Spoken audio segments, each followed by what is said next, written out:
my name is Kayla Jordan. I have researched the Gettysburg Address that was written and spoken by Abraham Lincoln. This famous speech was given on November 19, 1863.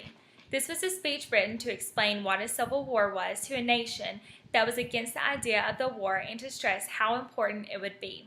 It captured the positive spirit of the people of the United States, and it helped encourage them to support the war for its last 18 months. One reason for enduring power of Gettysburg Address is its timeless appeal. Rather than linking the speech to details of the war, Lincoln instead invokes universal ideals like devotion and democracy, human equality, and the importance of honoring the sacrifice of those who died for our country. Lincoln was not the main attraction at Gettysburg that day. The keynote speaker, Everett, spoke for 2 hours, to which few remember what he said. However, most have read or heard the powerful words spoken by Lincoln that day. The intended audience of the Gettysburg Address is the Union soldiers fighting to preserve the nation and the citizens of America that was part of the struggle. There are 5 known copies of the speech in Lincoln's handwriting, each with a slightly different text and named for the people who first received them: Nicolay, Hay, Everett, Bancroft, and Bliss. The Bliss copy is the version most often reproduced and notably on the walls of the Lincoln Memorial. This is also the version I will be reading for you today. Lincoln uses pathos, ethos, and logos in his speech. The situation itself was emotional. Lincoln did appeal to the audience's emotion in his address. Although he did not invent any ethos directly in his speech, Lincoln's position as president lent him situated ethos. In addition to pathos and ethos, Lincoln used logos in his Gettysburg Address. He called upon the audience's sense of reason and logic through stating some common held beliefs. The speech is very precise and not one word is wasted. Of the 276 words used, only 15 of them have more than 2 syllables. It is divided into 3 parts. Part 1 is the past, 7 years ago, which he reminds everyone what the Founding Fathers set out to achieve. Part 2 is the present.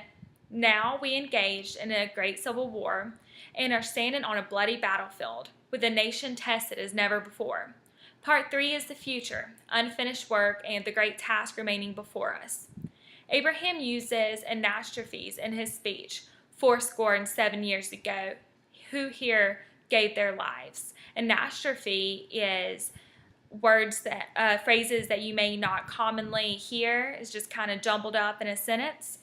Also, Lincoln uses tricolons, which is a rhetorical form for a series of 3 parallel words, clauses, or phrases.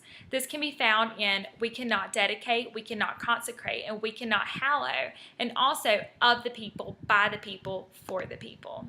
7 years ago, our fathers brought forth on this continent a new nation conceived in liberty and dedicated to the proposition that all men are created equal. Now we are engaged in a great civil war, testing whether that nation, or any nation, so conceived and so dedicated, can long endure. We are met on a great battlefield of that war. We can come to dedicate a portion of the field as a final resting place for those who gave their lives that that nation might live. It is altogether fitting and proper that we should do this. But in a larger sense, we cannot dedicate, we cannot consecrate, and we cannot hallow that ground. The brave men who are living and dead, who struggled here, have consecrated it far above our poor power to add or detract. This world will little note nor remember what we say here, but it can never forget what they did here. It is for us, the living, rather, to be dedicated here to the unfinished work which they have fought thus far so nobly advanced. It is rather for us to be here dedicated to the great task remaining before us, that these honored dead we can take increased devotion to those calls for which they gave their last full measure of devotion, that we, here highly, resolve that these dead shall not have died in vain, that this nation, under God, shall have a new birth of freedom, and that the government of the people, by the people, and for the people shall not perish from the earth.